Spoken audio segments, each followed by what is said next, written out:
ভাষার ভিতরে যে 1400 শহীদের প্রতি যে আবেগটা থাকার কথা ছিল, এর পরতে পরতে বাক্যে বাক্যে প্যারাতে আমি সেই কোনো দরদ দেখি নাই। কিন্তু ঘোষণাপত্রের উপকরণ নিয়ে মাননীয় প্রধান উপদেষ্টার সামনে আমাদের যে বৈঠক হয়েছে ফরেন সার্ভিস একাডেমিতে গত কয়েক মাস আগে, সেখানে আমরা যে প্রস্তাবগুলো দিয়েছিলাম যে এই জিনিসগুলো উপকরণ আকারে, কাঠামো আকারে এখানে যোগ বিয়োগ করা দরকার, আমরা দুঃখজনকভাবে দেখলাম যে আজকের ঘোষণাপত্রে 4-5 মাস আগে প্রফেসর ইউনূসের সামনের মিটিংয়ে আমরা যা যা বলেছি তার আসলে তেমন কিছুই যোগ বিয়োগ করা হয়নি।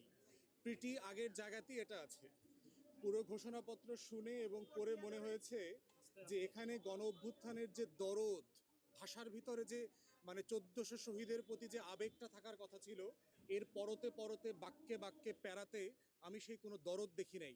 শব্দগুলো পড়ে সেটা মনে হয় নাই।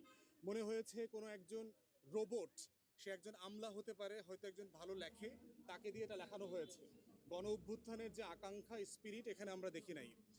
তৃতীয়ত হচ্ছে, এটা পড়ে আমার কাছে মনে হয়েছে যে আওয়ামী লীগের যে একটা মুক্তিযুদ্ধের ন্যারেটিভ আছে, যেটা শুরু হয়েছে পাকিস্তান আমলের 23 বছর থেকে, অ্যাজ ইফ আমার আজাদির, আমার লড়াইয়ের, আমার ব্রিটিশ বিরোধী আন্দোলনের শত শত বছরের যে লড়াই, জমিদারি প্রথা বাতিলের যে লড়াই, কৃষক শ্রমিক প্রজার যে লড়াই, শেরে বাংলা শেরে সোহরাওয়ার্দী ভাসানির যে লড়াই, সেই শত শত বছরের লড়াই নাই।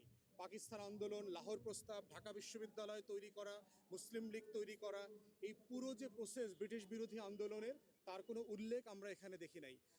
তো এই পুরো ন্যারেটিভটাকে মনে হয়েছে আওয়ামী ন্যারেটিভের সাথে যোগসূত্র করে করা হয়েছে। আর সবচেয়ে বড় কথা হচ্ছে, অনেকগুলো গুরুত্বপূর্ণ ঘটনা যেটা 24-এর সমমানের না, সেগুলোকে আবার এখানে অনেক বড় আকারে দেখানো হয়েছে। যেটা করা হয়েছে, 24কে ম্লান করে দেবার চেষ্টা করা হয়েছে।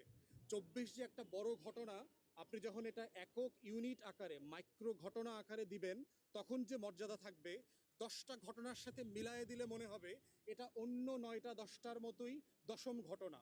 এই ঘোষণাপত্রটা পড়ে আমার সেটা মনে হয়েছে। এবং সর্বশেষ যেটা আমরা দেখি নাই, সেটা হচ্ছে ঘোষণাপত্রে একটা গাইডলাইন থাকে। যেহেতু এই ঘটনাগুলো ঘটেছে, সেহেতু এই রাষ্ট্রটাকে আমরা আগামীতে কোথায় নিতে চাই, কিভাবে নিতে চাই, যেটা জুলাই সনদের মধ্যে আলোচনা আছে, এটার কোনো ইঙ্গিত এখানে দেয়া নাই। তো সব কিছু মিলে মনে হয়েছে যে একটা দলকে অথবা 2টা দলকে খুশি করবার আকাঙ্ক্ষাকে সামনে রেখে একটা আবেগহীন, ভালোবাসাহীন, দরদহীন গণ অভ্যুত্থানের প্রতি ন্যূনতম আবেগ না থেকে এটাকে ড্রাফট করা হয়েছে। তারপরে আমরা এটাকে স্বাগত জানাই। আমরা বোধ করছি এখানে যে ঘাটতিগুলো আছে সেটা সনদের মধ্য দিয়ে যেন পূরণ হয়, সেই ভাষাগুলো যেন ওখানে আসে এবং আমরা যেন সেই স্বপ্নটাকে দেখতে পাই। সবাইকে ধন্যবাদ।